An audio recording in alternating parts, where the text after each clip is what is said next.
Hi everyone, good morning. অনেক দিন পরে আমি আবার আর একটা ব্লগ দিচ্ছি। এটা শিব পুজোর সময় করা এই ব্লগটা ছিল।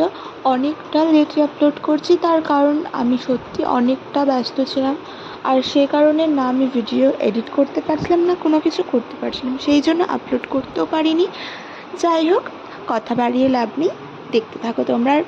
আর হ্যাঁ, ভিডিওটা কিন্তু স্কিপ করবে না, পুরোটা দেখবে আর লাইক শেয়ার কমেন্ট করে দেবে।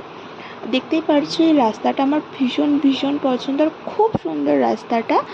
আর আমি অটোতে করে চলে গেছি, কি পৌঁছেও গেছি, গিয়ে নেমে গেছি অটো থেকে। এবার হেঁটে হেঁটে একটু এগোচ্ছি। আমার দাদার মেয়ে মানে আমার ভাইজি, সে আমায় নিতে আসছে, ওই যে সাইকেল নিয়ে আমাকে নিতে চলে এসেছে হাসতে হাসতে। তো তার সাথে এখন আমি গল্প করতে করতে বাড়ি পৌঁছে যাব।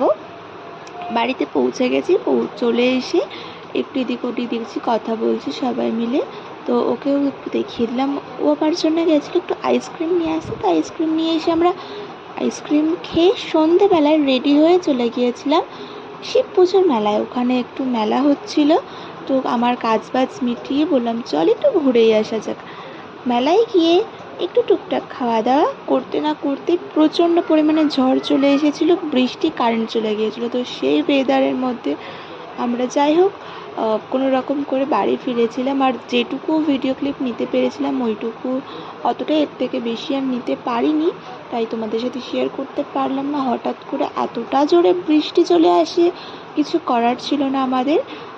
যাই হোক, এবার থেকে চেষ্টা করব প্রত্যেক সপ্তাহে একটা করে ব্লগ দেওয়ার। আর হ্যাঁ, ভিডিওটা ভালো লেগে থাকলে লাইক শেয়ার কমেন্ট করে দিও। টাটা, সবাই ভালো থেকো, সুস্থ থেকো আর সাবধানে থেকো। জয় শ্রীকৃষ্ণ। Love you all.